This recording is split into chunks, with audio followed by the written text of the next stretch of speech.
పడవలోకి వెళ్ళాలి. నావే ಒಳಗೆ ಕಾಲಿಡ್ತಾನೆ ಯಾಗ ఎప్పుడైతే ఆ నోహలో దాంట్లో అడుగు పెడతాడో, ఆదికాండ 7:1 ఇರ್ತదా. ఆదికాండం 7వ అధ్యాయం 1వ వచనంలో ఉంటది. ఓదిస్లకు టైం ಇಲ್ಲ, చదివించడానికి సమయం లేదు. దేవుడు మాట ಹೇಳ್ತಾರಲ್ಲಿ, దేవుడు మాట చెప్తాడు. నోహావు, నీవు నిನ್ನ ಮನೆಯವರು, నీ ఇంటి వారు ನಾವೇ ಒಳಗೆ ಸೇರ್ಕೊಳ್ರಿ, పడవలోకి రండి. ಈಗ ಮಳೆ ಬರ್ಲತ್ತದ, ಎಲ್ಲ ಜನ ನೀರಿನ ಒಳಗ ಮುಳುಗಿ ಸತ್ತದ.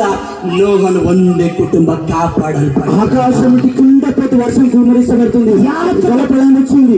అప్పుడు నోవాహు ఆ యొక్క ఓడలకి ఎంటర్ అయినప్పుడు ఆ యొక్క కుటుంబం రక్షించబడింది. ಯಾಕಂದ್ರೆ ರಕ್ಷಣೆ ಆಗಿದ್ದು ಗೊತ್ತಾ? ఎందుకు ఆయన రక్షించుకున్నాడు తెలుసా? ಸೇಫ್ ಆಗಿದ್ದು ಗೊತ್ತಾ? ఎందుకు ఆయన రక్షించబడ్డాడు తెలుసా? ದೇವರ ಮಾತು ಕೇಳಿ ನಾವೇ ಒಳಗೆ ಸೇರನ್.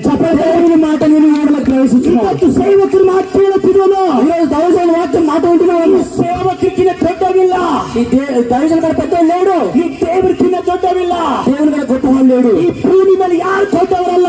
భూమి మీద ఎవరికి సర్వశక్తనాథ దేవుడు దొడ్డవాడు. శక్తివంతుడైనటువంటి యేసుక్రీస్తు మాత్రమే. హల్లెలూయా, హల్లెలూయా, హల్లెలూయా, హల్లెలూయా. ಕರ್ತನ ಪ್ರಿಯ ದೇವರ ಮಕ್ಕಳೇ, ಎಲ್ಲಿ ತನ ನೋಹ ನಾವೇ ಒಳಗಿತ್ತಿನ ಒಂದು ಹನಿ ನೀರು ಅವನು ಬಂದು ಚಾಪಳ ತಡಬೇಕು. ప్రియ దేవుని బిడ్డలారా, ఎంతో నష్టపోయిందో ఎప్పుడైతే ఓడలకు వెళ్ళినాడు, ఒక్క చుక్క నీరు కూడా ఆయన వద్దకు వెళ్ళలేదు. ಆಮೆನ್, ఆమేన్. ನೋಹ ಎಲ್ಲಿ ಸೇರಿದ್ದ? నోవా ఎక్కడికి వెళ్ళినాడు? ಎಲ್ಲಿ ಸೇರಿದ್ದ ನೋಹ? నోవా ఎక్కడికి వెళ్ళాడు? ನೋಹ ಎಲ್ಲಿಗೆ ಹೋಗಿದ್ದ?